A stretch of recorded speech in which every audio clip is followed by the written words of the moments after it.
sasali dito eh. Umalis tayo! Wait lang! Eh, di ibig sabihin, tinatago nga nila si Joanna.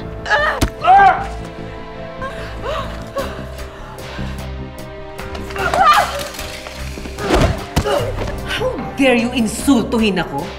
Sa teritoryo ko? Teritoryong ninakaw mo. Walang hiya ka! Wala na mauuwi dahil sa akin na wala yung kumpanya. Ate ko yung araw na mapatawad niyo po ako. I'm so sorry, Lola. I'm so sorry. Hindi mo na kailangan maghintay, Joanna. Nangingibabaw pa rin dito sa puso ko kung patawad sa'yo kesa sa galit. Ito ka na.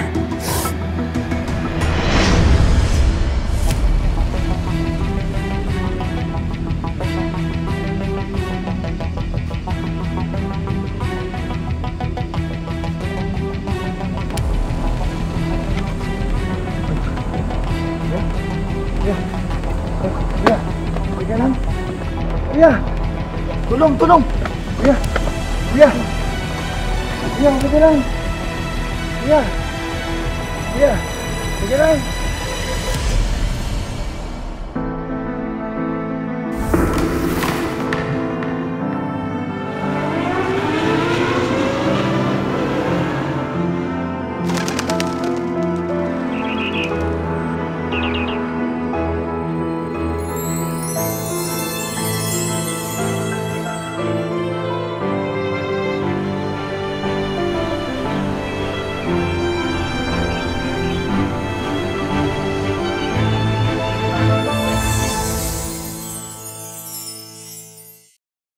Kasama si Lola at Joanna sa kwarto mo.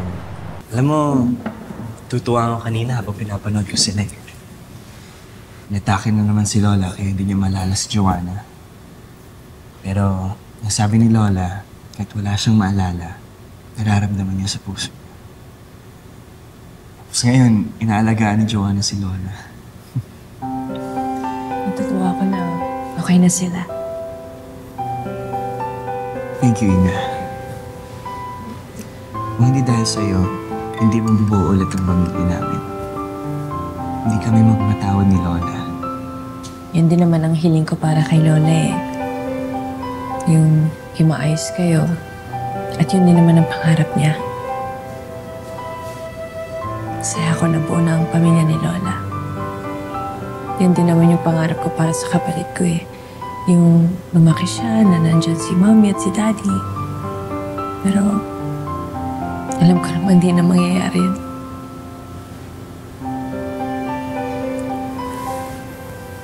Ina, hindi naman kayo nag-iisa ni Lola.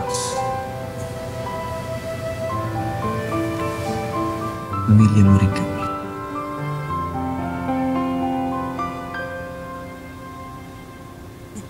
Ate! Nono! Bakit? Nakita ko, Daddy. Ha? Nakita ko, Daddy. Napanaginip ko siya.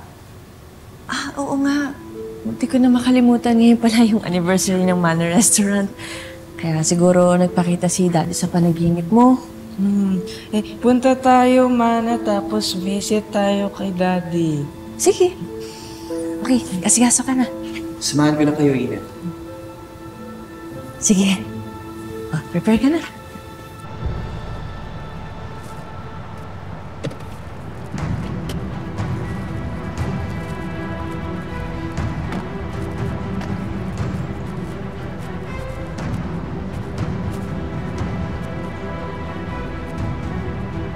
I don't think it's here. Baka dumaan siya dito. Excuse me? Nakita mo ba ang lalaking to? Ah, oo. Siya yung lalaki nang hina dito kanina. Nasaan na siya? May nagdala sa kanya sa klinik eh. Saan? Dati kami nagsiselebrate kahit simple lang. Pag-anniversary ng Manor Restaurant. Kaya siguro nagparamdam siya sa panaginip ko ng Max eh. Nakalimutan ko yung anniversary ng Mana eh. Nag-isipin yun. Malapit na naman tayo sa Manor Restaurant. I'm sure maintindihan niyo ng dad mo.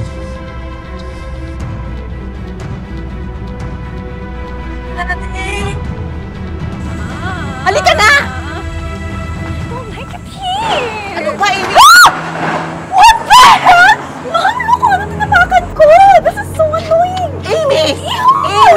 you calm down? Saka mo na problemahin yung sapatos mo pagkatapos nating makuha ang Tito Tony mo. Let's go! Ayusin mo nga yung sarili mo, Amy. This is not the right time sa pag-iinarte mo. That's it. I'm going back. Amy!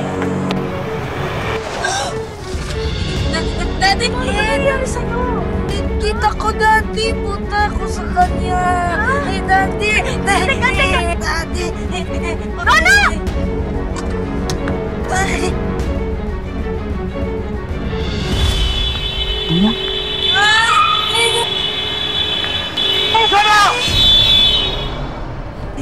Nono! Nono! Okay ka lang? Ha? Ina. Nak!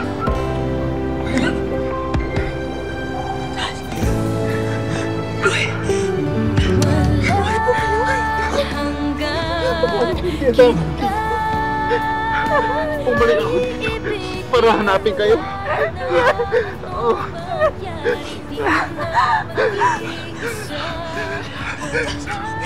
Totoo ba to? Oo, nananaginip lang ako. Ito, ate. Sabi ko sa'yo eh. Paano nangyari to? Mahabang kwento. Ang importante, kailangan natin umalis dito. Sa kotse ka na po, Tito. Let's go. No. Magkapangman nang walang hanggan. Di ba nagkakayon? Iibigin. Mana, patawarin niyo ako. Dahil yung tao na akala ko magmamalasakit sa inyo, siya pa yung nagdala sa inyo sa kapahamakan na pinahirapan pa kayo. Kaya siguro, hindi ako hinayaan ng Diyos na mamatay. Dahil kailangan ko pa tama ang lahat ng pagkakamali ko. Pero, nandito na ako ngayon. At masaya ako na makita at makasama kayo ulit.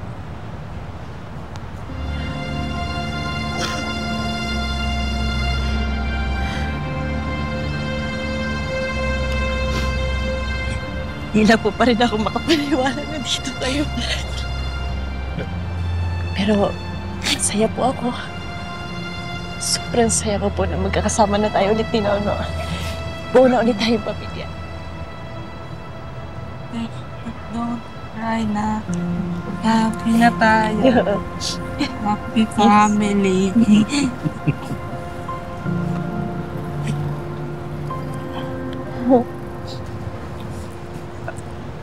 Ito po, inom muna po kayo. Gusto niyo po ba dalhin ko kayo sa ospital? Then pag okay na po kayo, iuwi ko na po kayo. Hindi, okay na. Hindi na ako kailangan dalhin sa ospital. Sige po. Dad, siya po si Yuan, abo po ni Lola Aurea, yung kumagkup at tumulong sa akin yung Gusto kong makilala yung sinasabi mong Lola Aurea. Gusto kong magpasalamat sa kanya sa lahat ng tulong na binigay niya sa inyo ni Nono.